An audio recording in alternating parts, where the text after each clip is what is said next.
लिया है।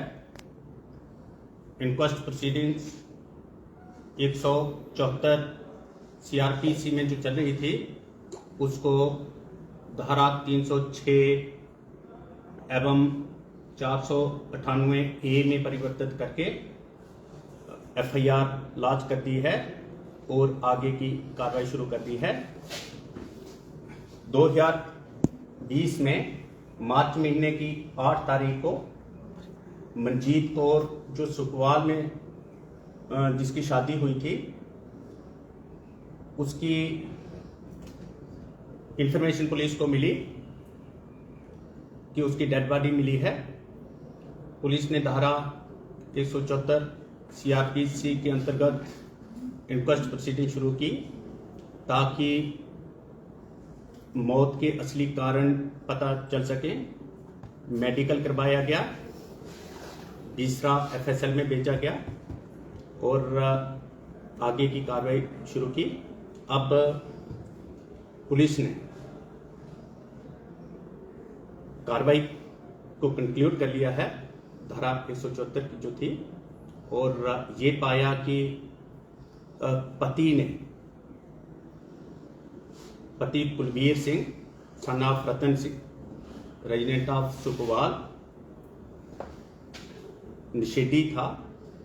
वो नशे में धुत होकर अपनी पत्नी को मारता था, बहुत अधिक पिटाई करता था और वर्षों तक, लगभग 2 दशकों तक, 19-20 साल तक मंजीत कौर ने घरेलू हिंसा, पति की हिंसा का सामना किया, झेलती रही और अंत में अपनी जीवन लीला समाप्त कर दी और दुपट्टे के साथ एक पेड़ से लटकर आत्महत्या कर ली, जो आत्महत्या तंग आकर की गई थी। और उसमें मेडिकल रिपोर्ट भी आई है और डॉक्टरों ने ये स्पष्ट किया है कि उस दिन भी, जिस दिन उसकी डेड बॉडी मिली थी, उसको सिर पर चोट थी, गंभीर चोट थी और उस दिन भी पिटाई की गई थी। उसमें ऐसे कुछ गवाहियाँ भी आई हैं कि उस दिन भी पिटाई की गई और पहले भी करता था। पंचायत के पास भी मामला गया था, पुलिस के भी नोटिस में मामला आया था पहले, और हर बार, क्योंकि अब अधिक समय हो गया था शादी हुए और हर कोई चाहता था कि इनका समझौता हो जाए, समझौता होता था, फिर वही हिंसा का शिकार होती रही और अंत में उसने जीवन लीला समाप्त कर दी है। अब पुलिस ने कार्रवाई आगे शुरू कर दी है उसको गिरफ्तार करके, और इस तरह सांबा जिले के अंदर जितने भी इंक्वेस्ट प्रोसीडिंग्स हैं, सांबा पुलिस उसमें तेजी से कार्रवाई कर रही है और जहाँ पे केस परिवर्तित होने की गुंजाइश होगी, जहाँ पे आपराधिक केस बनता होगा, मामला दर्ज करके अपराधियों को गिरफ्तार किया। सर, जिस तरह से ये मामला था, क्या ये मायके वालों की तरफ से इसमें आपके समक्ष अपील की गई थी इस मामले को? जैसे 2020 की आप बात कर रहे हैं, तो ये 2023 में इस मामले को सॉर्ट आउट करवाएंगे। देखिए, ये 3 साल पुराना मामला है।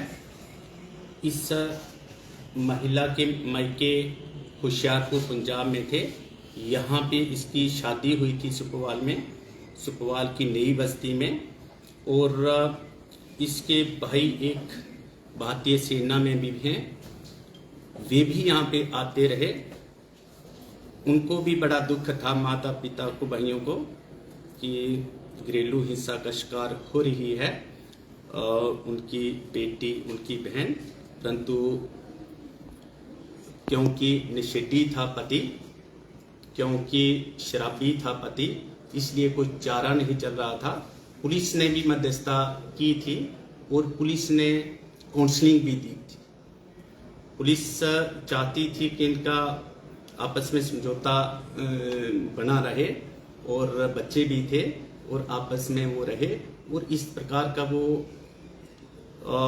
आश्वासन भी देता था। समझौता हो जाता था, उसके बाद फिर मारता था, बार बार मारता था, बहुत बार पिटाई करता था। इसलिए अंत में ऐसी परिस्थिति आई जहाँ पे ऐसा कदम उठाया, तंग होकर के कदम उठाया, जो अबैटमेंट सुसाइड है 306 और जो घरेलू हिंसा है उसमें 498 बनता है, जो लगा दिया गया है। सर क्या संदेश रहेगा जो महिलाओं पर अत्याचार हो रहे हैं? पुलिस पिछले 3 महीनों से देख रहे हैं कि उन केस को निकाल रही है और उसके मामले हल कर रही है। क्या संदेश रहेगा जो महिलाओं का उत्पीड़न करते हैं, उनके लिए क्या संदेश रहेगा? जैसे घरेलू हिंसा का शिकार होती है महिलाएं, इसी केस की तरह और भी जो केस है। देखिए, महिलाओं के विरुद्ध जो अत्याचार था इस जिले के अंदर वह अब समाप्त हुआ है, घट गया है। और इस समय की अगर बात करें तो नया कोई भी ऐसा मामला नहीं आया है जहां पे घरेलू हिंसा का कोई शिकार हो। छोटे मोटे घरेलू झगड़े घर में होते हैं और वे आम होते हैं। यहाँ पे एक वुमेन सेल भी है, वहाँ भी बड़े सारे मसले आते हैं और पुलिस उसमें मध्यस्थता करती है, काउंसलिंग देती है, समझाती है और उसके बाद जहाँ पे आवश्यक हो वहाँ पे FIR भी लाज करके गिरफ्तार करती है। कुछ ऐसी गिरफ्तारियाँ की भी गई हैं और आगे भी होंगी। यहाँ पर रहे जहाँ तक महिलाओं के विरुद्ध जो पहले के अत्याचार और FIRs लाज हुई हैं उसमें सबको गिरफ्तार किया जाएगा और बिल्कुल नहीं बख्शा जाएगा। और वहाँ पे अभी तक आप देख ही रहे हैं कि कार्रवाइयाँ कड़ी शुरू हो गई हैं और पुलिस वाले एक के बाद एक को पकड़ करके जेल में भेज रहे हैं और कार्रवाई कर रहे हैं। सर जैसे जिस तरह से पहले वुमेन हेल्पलाइन के लिए एक नंबर जारी किया गया था, पहले बीच में वो कुछ समय के लिए बंद भी हो गया था, क्या ऐसा कोई स्पेशल नंबर या कोई ऐसा चलाया जाएगा ताकि महिलाएं सीधा आपके पास एक सेल बना हो जो शिकायत कर सके उसी नंबर पे, कोई महिला पुलिसकर्मी कंसर्न हो उसके रिगार्डेड कुछ ऐसा स्पेशल? देखिए, अगर इस केस की भी बात करें तो पुलिस कंट्रोल रूम के माध्यम से पुलिस के पास सूचना मिली थी। हमारा पुलिस कंट्रोल रूम 24 घंटे होता है, जॉइंट पुलिस कंट्रोल रूम है और उसका सबके पास नंबर है। उसके अतिरिक्त भी जो SSP, SP और SPO हैं, हमारे DSP हेडक्वार्टर्स हैं, SHOs, चौकी ऑफिसर है, सबके पास नंबर है। और फिर वुमेन सेल जैसे मैंने आपको बताया, और उसके अतिरिक्त भी हमारा यहाँ पे बड़ी सारे ऐसे माध्यम हैं जहाँ पे महिलाएं पुलिस के पास आ सकती हैं और शिकायतें सुनानी भी चाहिए। ये आवश्यक नहीं है कि हर केस में FIR लाज हो, और FIR लाज होना एक लास्ट ऑप्शन होता है और उसमें रिश्ते और बिगड़ते। पुलिस की ये नीति रहती है कि पुलिस हमेशा ये चाहती है बड़े एक्सपीरियंस तरीके से कि आपस में मतभेद यदि पति पत्नी के बीच में हैं दूर हों और घरेलू हिंसा से कैसे बचा जाए, वो सारी चीज़ों का ध्यान रखा जाता है। और जब ये समझा जाता है कि कोई भी मध्यस्थता, कोई भी किसी प्रकार की काउंसलिंग से कोई फर्क नहीं पड़ रहा है तो उस वक्त जो है FIR इलाज करके कानूनी कार्रवाई। सर कहीं ना कहीं जब कुछ महिलाएं जो घरेलू अपना अत्याचार को लेकर जहाँ कहीं फिर उनके साथ जो क्राइम होता है तो वह समाज के डर से जहाँ कहीं ना कहीं उनको जो ड्राइव जाता है कि अगर आप पुलिस विभाग में जाओगे तो आपको कुछ नहीं बनेगा, उन लोगों को क्या संदेश देना चाहते हैं, खासकर उन महिलाओं और बच्चियों को? देखिए, पहली बात तो ये है कि किसी अत्याचार को सहन भी नहीं करना होता है कि किसमें शताब्दी है ये, और यहाँ पे हर कोई जागरूक है और महिलाओं को भी अपने अधिकारों को पता है।